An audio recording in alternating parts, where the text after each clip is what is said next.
I found the box stashed underneath the couch in the basement. I thought I recognized some pictures of me as a child. Then I started to get deeper and deeper into the stack. I started to realize the pictures weren't of me. They were pictures of my mother and her family back in Panama, of her past, of her family's struggle to try to survive with such a big family in such a minuscule concrete hut. I couldn't believe my eyes. My mother, who had always seemed so strong to me, had started off in such a poor family.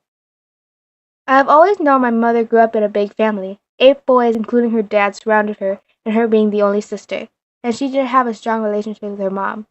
Not because they weren't compatible with each other, but because her mother had so many kids, it was hard for her to try to run their house, do everything that needed to be done, and try to reinforce a relationship with every single one of her children.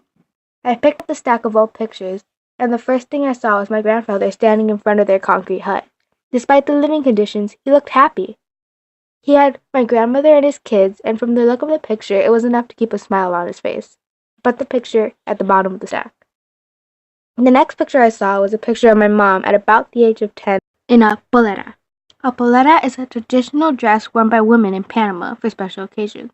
It consists of a blouse and a long, colorful skirt.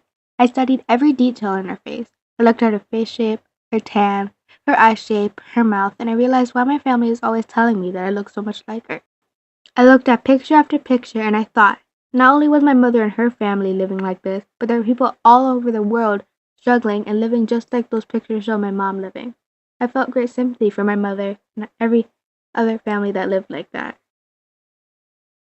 That afternoon, when I was sitting on the rug in the basement, I thought to myself, this is a problem going on around the world. I slowly started to understand that many people couldn't control the fact that they lived in that condition. My mother and her family had finally dug out of their hole of poverty a couple years before my mother met my dad. They weren't the richest family, but they had enough to sustain living in a house in Milwaukee. Now my mother has a wonderful job, a great house, and a family here to support her. I had always taken for granted the fact that I had a suitable house to sleep and eat in. I always had food on my table, and I would never question that one day all that food could be gone. I now take a look at my food, my room, and my house, and I appreciate it a little bit more. I am proud of my mother, her 7 brothers, and my grandparents for overcoming that part of their life and how they're living today.